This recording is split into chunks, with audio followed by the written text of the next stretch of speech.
Um, November 8, andito ako sa kwarto ni Hope. Ito yung kay Hope na umiikot na upuan.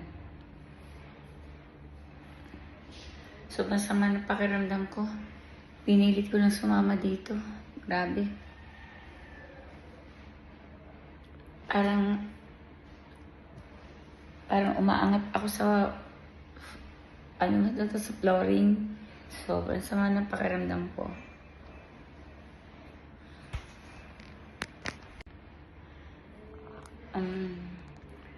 November 8, andito ako ngayon sa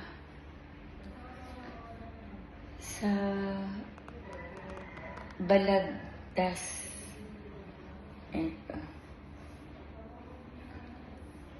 Nandito ako sa kwarto ni Hope. Kanina pa akong umaga nahihilo.